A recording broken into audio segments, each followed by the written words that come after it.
Hello, welcome all. Welcome in another important video. I hope you all are doing great. In this video, I would like to explain you how Docker works because I think understanding how Docker works will help you understanding what is role of Docker image and what is role of Docker container. All right, so let's get started. So in order to get started with Docker, first thing you need to do is you need to set up your infrastructure. So now this infrastructure is nothing but your hardware. If you want to use Docker locally, then you will need to have laptop, you need to have desktop. But if you want to go with cloud, you can choose EC2 instance, you can use AWS server, you can use GCP. The condition is you need to have hardware. Okay, so once your infrastructure is ready, the next thing you need to do is you need to install operating system on it. Okay, so we call it as host operating system. So if you're using Docker locally, your laptop with Windows operating system or Linux or Mac operating system will work. If you're using cloud, then you need to select operating system before creating instance. So the Linux is recommended operating system, but you can choose as per your requirements. Alright, so once you have host operating system ready, the next important thing comes into the picture is Docker engine. And this is really important because Docker engine controls the entire Docker flow. Okay, it is communication medium between your container and your operating system. So Docker engine is important. Without Docker engine, you cannot use Docker. Okay, so this Docker engine we can install locally. You can refer documentation, and if you're using cloud, you need to install this Docker engine as well. But there are some cloud service provider which gives you package of this all these three things, so you do not have to do any setup. You just have to launch the instance, and they provide services which has Docker engine installed by default. So you can search for that solutions as well. All right, so once you have these three things ready, now the main thing comes into the picture.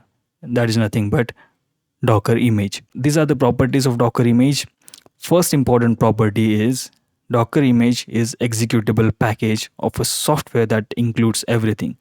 Now, if you know Docker a little bit, Docker basically believes in including everything inside the container.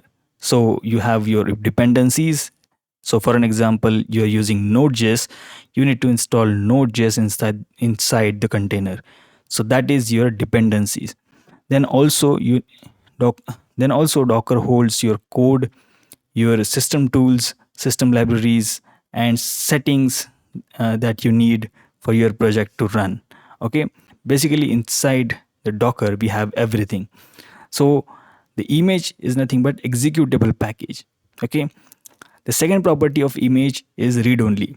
So once you have image ready, you cannot change anything inside of it. If you want to make any changes in your code base, and then in that case you will need to create another image and you need to distribute that with another version. Okay, this is how it works. But once you have created any image, you cannot make changes inside that image.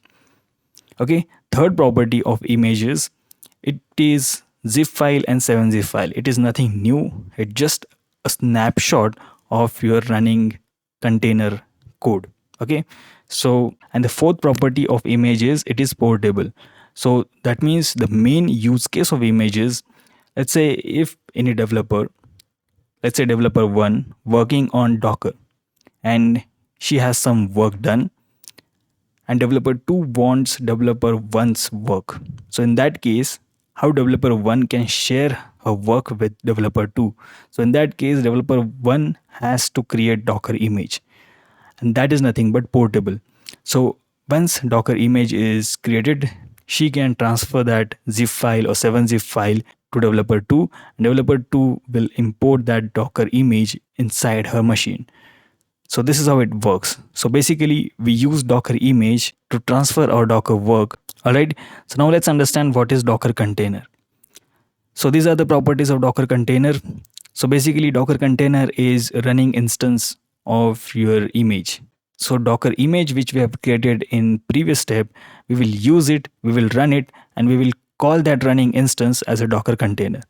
Okay, so Docker container, and this is really important and basic feature of Docker containers. that allows to isolate Docker containers environment. So basically whatever running inside Docker containers is completely isolated from outside of the world. Okay, and the third property of Docker container is Docker container has its own memory, has its own CPU allocated. If Docker container runs out of memory, it will not harm any other running containers. So this is how it works. Okay, so this is how this is how the entire Docker structure will look like on a higher level. So we have already seen what is infrastructure. Once we have infrastructure, we will have host machine, then we will have Docker engine, and on the top of it, we will fetch our Docker images, or we will create images, and we will use those images to create containers. Okay, so if you see this container 0, which is initiated from Ubuntu, and and the container 1 is also initiated from Ubuntu. So you can create multiple instances or multiple containers from any image. Okay, so another example of container is Node.js. So if you see this, Node.js is also running container, and we gave it a name as container 2. And there is one more container running, which is container 3, and this container is running from this Python image. So this is how the process will work. Developers will create Docker file, they will build an image, and once the image is ready, we can run it. And once the image is run, we can call it as a container. Okay, so I hope you have understood this Docker image and Docker container and difference between these two. I think that's it for this video. Thank you very much for watching. See you in the next video. Bye.